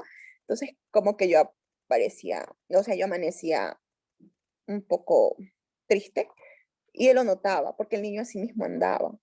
El día que yo amanecía alegre, él era un niño activo, pero yo no me daba cuenta enseguida. Yo simplemente decía, a ver, me hacía rabietas sin sentido. Lloraba demasiado, a la mitad de la noche lloraba y yo lo sentía porque yo estaba despierta, habían días que yo no dormía, que también ahí luego me tuve que hacer ver porque había noches enteras que yo no dormía y no tenía sueño, no es que decir que amanecía con sueño, no, simplemente era desanimada, decaída, a veces se pasaban cosas por mi mente. Ha sido difícil, o sea, me ha tocado como que cuestión de pareja, cuestión de mi hijo, pero ahora siento que lo del niño sí, de pronto, con él en realidad nunca sentí ira o así. Esa etapa como que me la salté, digo yo, porque o sea, primero la negación, a lo mejor, Dios mío, ¿por qué no? Pero la etapa de la tristeza fue la que más me duró. Y ahora diría yo que puedo estar en una etapa de aceptación porque ya, o sea, él algo no me entiende y yo no me importa, así como él en ciertas cosas es repetitivo, yo soy repetitiva con él, repetitiva, cuando él quiere más teta, él tiene la manía de darme la teta, el biberón, solo me lo entrega, me lo pone en la mano y es señal de que quiere más, pero yo no me muevo hasta que él me dice más, más, más qué, y unas 3 veces hasta que dice más teta, entonces ahí yo ya me levanto y le voy a preparar más teta. Ya, y así poquito a poquito, poquito. También me están por confirmar cuando empiezan las terapias de comunicación, porque él dice ciertas palabras, pero la psicóloga me dice que él no tiene él tiene vocabulario, pero no comunicación, algo así. Él habla, pero no se comunica como debería. Y pues ahí vamos y estoy así como cuando, o sea, estoy como, no, me recupero de mi operación y es como a darle con todo. Ya me inscribí en la universidad online, empiezo en agosto en la carrera de psicología, o sea, estoy como, o sea, una mamá empoderada, o sea, estoy como que a darle con todo. Que a veces las cosas difíciles como que te impulsan y ya no, tú puedes, vamos, puedes con esto y sigue, entonces como que ahí voy. Excelente, Mayra, gracias por compartir tu experiencia, tus emociones. De verdad que en cada encuentro siempre nos das argumentos para sentirnos orgullosos de ti, de todos ustedes, de Graciela, como abuela empoderada, tú como mamá. Y fíjate que has dicho algo que siempre yo le hago alusión a las mamitas con las que he trabajado, y es el hecho de que estas situaciones que en principio parecen ser muy duras, son dolorosas, eso no hay que romantizarlo, nos impulsan, nos llevan hacia atrás, y es como cuando echas que vas a quieres correr muy duro, coges impulso, te vas hacia atrás y después sales con mayor velocidad. Fíjate que has tomado la determinación de tomar una carrera bien, bien valiosa de psicología, que no solamente va a ayudar a tu hijo, sino que te va a poner a ti como instrumento para apoyar a otras familias. Y eso es sumamente importante. Lo que hablas de la pareja te puedo entender perfectamente porque yo he afrontado esto también sin los padres de mis hijos y uno se empieza a preguntar como, ¿por qué no están acá? Se acabó la relación de pareja, pero tú eres el papá, yo no hice este hijo sola, no puedo sola. Entonces a veces uno siente esa frustración tan grande que bendito sea Dios que está la familia allí para servirnos de soporte, para ser nuestra columna. Y adicional a eso te recuerdo y les recuerdo a todos que no están solos, somos un equipo, somos un grupo de apoyo que constantemente trabajamos con los pocos recursos que tenemos para poderles brindar a todos los que nos acompañan, aunque sea un hombro para llorar. Tratamos de informar, de compartir, de construir conocimientos juntos. Ojalá pudiéramos tener más herramientas para brindarles, pero lo más importante es que sepan que no están solos. Nuevamente te felicito, Mayra, te deseo pronta recuperación y ya verás que Dios por delante para que todo salga bien. A ver, ¿quién más? Jessica, por ahí que encendió la cámara. A ver, Jessica.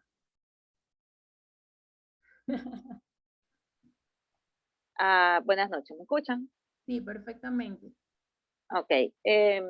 Bueno, con Mario, claro, ya Mario tiene 11 años, ya casi un adolescente. Mario, a los 3 años cuando nos dieron el diagnóstico, como todos, vivimos el duelo hasta dentro, pero dentro de cierto punto fue como un alivio. Decir, porque sabíamos que de repente algo no estaba bien, pero no sabíamos qué era. Ya luego de recibir el diagnóstico, que igualito yo fui sincera, yo cuando fui a recibir el diagnóstico, yo dentro de mi corazón de mamá quería que me dijeran que no tenía nada. Pero igualito, un diagnóstico, vivimos nuestro duelo.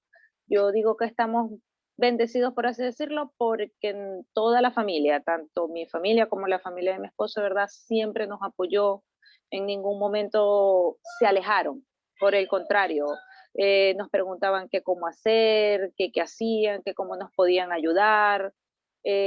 Por esa parte yo digo que de verdad no hemos padecido lo que sé que padecen muchas familias, porque tengo muchas compañeras o muchas mamitas que tienen niños con la condición de autismo y me dicen que están solas porque la familia le dicen es mejor que no vengan, no los traigan, o ellas solitas se han ido alejando porque la familia no los incluye.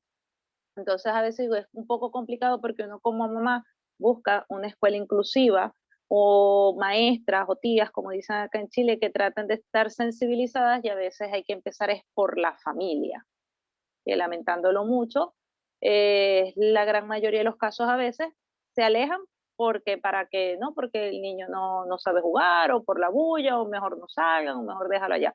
Nosotros por ahí no padecimos. Mario, su TEA es nivel 2 actualmente. Cuando recién lo diagnosticaron era trastorno del espectro autista, trastorno generalizado del desarrollo dentro del espectro autista. Igualito en todo este tiempo hemos tenido caídas o estancamiento, por así decirlo, en donde yo siento que él no avanza. La que se frustra soy yo, no él, porque él está bien, por así decirlo. He aprendido, como lo decía en el video, a colocar objetivos claros, ya como lo dice Yerica, a no colocar objetivos tan altos, sino poco a poco y paso a paso, en donde él puede ir a alcanzarlo, ya no subestimarlo, porque muchas veces digo, no, él no puede hacer esto, hay que dejarlo, y cuando hago así, él lo está haciendo. Por supuesto, empezamos al principio con muchas terapias, full terapia, terapia ocupacional, terapia de lenguaje, terapia ABA, terapia con la psicólogo, más las actividades del colegio. Hubo un momento en que la psicóloga nos dijo, hay que darle vacaciones, hay que dejarlo ser niño, porque es eso, un niño. No ver, no, porque Mario tiene la condición o tiene autismo, no, Mario es un niño. Lo de la condición, bueno, lo va a acompañar y le vamos a enseñar a vivir con ella, para que vaya aprendiendo. Tenemos que adaptar a Mario a este mundo, porque el mundo no se va a adaptar a nuestros niños. Pero yo digo que lo bueno de ahora, hace 10 años atrás, es que ahora hay como mayor conocimiento, mayor información, mamás y papitos empoderados buscando incluir a nuestros niños, escuelas abiertas a que, por ejemplo, la maestra me diga, mire, yo no sé cómo trabajar con su niño, pero si usted me dice, o si viene la psicólogo, o nos da un informe, esos son pasos o logros que se han ido logrando en todo este tiempo que antes de verdad no estaban. Entonces, el diagnóstico al principio es fuerte. yo pudiera decirles, no, con el tiempo pasa, a veces uno, ya todo este tiempo yo a veces igualito lloro, pero es la forma de drenar. Lo que dice Yerica también es importante. De repente tomarse aunque sea un café, más en este tiempo de pandemia que estamos todos encerrados, un poquito complicado tener un tiempo para uno, pero uno se puede levantar más temprano, beberse el café tranquila y arrancar el día, porque nuestros niños sienten cuando uno está feliz, sienten cuando uno está enojado, sienten cuando uno se frustra y ellos los miran. Entonces uno sin querer como mamá le transmite eso a nuestros niños, sobre todo cuando uno se frustra, porque es uno la frustrada, no ellos. Pero esa energía o ese sentimiento uno se los transmite a ellos. Entonces es cuestión como que de darnos ese tiempo, hacerse un baño sola, que lo atiende el papá o esté con el hermano, con una tía, y que uno se pueda dar un baño tranquila. Ese es el tiempo que ahorita nos tenemos que tomar por la pandemia. Pero es como dicen por ahí, si uno no se cuida, ¿quién cuida? Entonces, ¿quién lo cuida a uno? Entonces es poco a poco. El diagnóstico que no sea una limitante para nuestros niños. No le coloquemos techo.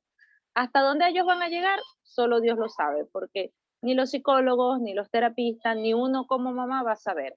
Y no colocarles limitantes, porque ellos pueden dar más y nos pueden sorprender. A veces somos nosotros los que le colocamos limitaciones. Entonces es irlo apoyando. Es un camino como una montaña rusa, con altas y bajas. No siempre estamos bien, no siempre estamos mal, pero la vida es así, con o sin condición, porque uno no tiene la condición y uno todo el tiempo no está bien, todo el tiempo no estamos mal, y vamos aprendiendo poco a poco a darle esas herramientas a nuestros niños para que ellos puedan ser lo más funcionales posible. Gracias, Jessica. Así es, completamente de acuerdo contigo. Gracias por esas palabras. De verdad que estos son los encuentros que a nosotros nos nutren, nos llenan el alma. El poder compartir con otras madres, con otros padres, el saber que están pasando por lo mismo que nosotros, el saber que sí vamos a salir de esa, como lo has descrito muy bien, es una montaña rusa de emociones, y que tenemos que darnos permiso para que cuando estamos abajo poder drenar y subir con más fuerza. Entonces saber que no hay un límite, que ese límite es desconocido, pero que la altura que pueda alcanzar ese límite también va a depender de la intervención que nosotros hagamos, que propiciemos con nuestros hijos, y sobre todo del estado emocional que nosotros tengamos, porque si nosotros emocionalmente no estamos bien, ahí puede haber cualquier cantidad de especialistas que estén dispuestos a apoyar, pero nosotros somos la columna vertebral de ese proceso. Por eso siempre digo que es vital que todos los padres de familia trabajen en redes, independientemente de que estén llevando su abordaje terapéutico cada quien por su camino, pero debemos constituir estas redes de apoyo donde compartimos como lo hemos hecho hasta ahora en estos conversatorios, porque nos llenan de fuerza, nos dan aliento y son ese impulso para nosotros seguir adelante. Hoy somos nosotros los que necesitamos un apoyo, y en la próxima reunión somos nosotros el apoyo para otra mamita, y eso es sumamente importante. Muchísimas gracias, Jessica. Ya para ir terminando, quisiera una última opinión. Por ahí sí está Mario, Margarita, Ceci, cualquiera de ellos. Hola, aquí estoy. Eso, Mario, queremos escuchar a un papá. Ay, señor, ahorita que me ponen aprieto, pero ahí está, aquí estoy. Yo lo mismo estaba diciendo, que a veces, como ustedes me están escuchando, que perdemos los, digamos, el carácter a veces en ese instante de cómo se comportan los niños y todas esas cosas. Crea lo que a mí me ha sucedido, lo de Jerica, que dice que a veces nos toca llorar un poco, pero creo que eso es como usted me dijo, un día a la vez, que hay que vivirlo. Y bueno, así como ahorita, ¿qué le diré, Dios mío santo? Aquí luchando con las terapias, no dejándome. No sé qué más decirle, Jerica, pero créalo que escuchando a todos ustedes, a todos nos toca pasar momentos así.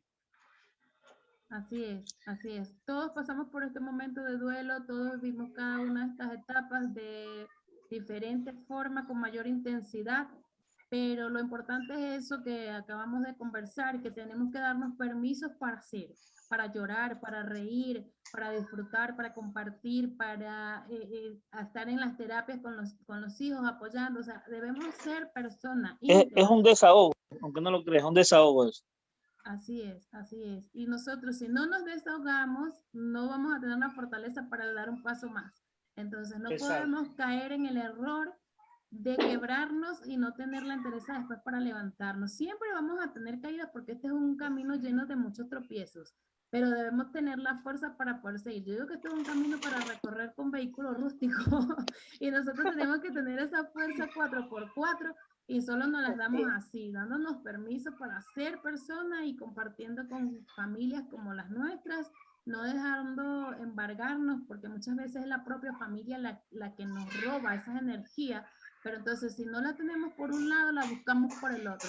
Si nos cierran la puerta, nos metemos por la ventana, y así, porque nuestros hijos merecen eso y más, ¿ya? Y créalo, Yerica, que todo esto que conversamos, que no lo creas, es terapia, desahogo, conocimiento, aprendemos en ese instante, damos, como le dije, una vez yo dije, damos también a otras personas, le ayudamos, porque en ese instante tenemos la experiencia ya vivida. No es que uno es experto, pero la tenemos ahí día a día. Así es, Mario. Bueno, creo que estamos súper satisfechos por el día de hoy. De verdad que nuevamente les agradezco muchísimo el estar aquí. Me disculpo por lo del sábado pasado, de verdad eran problemas que no estaban dentro de mis manos resolver, pero hoy estamos aquí nuevamente con mucho amor, con mucho cariño, con mucho compromiso, dedicando este tiempo para todos, porque no es solamente el hecho de yo dar, yo también aprendo de todos ustedes. Para mí es un dar y dar, un recibir y un recibir, de parte y parte. Eso va de una manera pluridireccional, donde todos aprendemos y todos aportamos. Quiero invitarlos para nuestra próxima actividad el día sábado, a la misma hora de siempre. Si tienen invitados, pues bienvenidos sean, y ya por hoy me despido. Muchísimas gracias por habernos acompañado. Besos. Pase bien, Yerica, pase bien todos a ustedes, que gracias por estar y espero que esto no termine.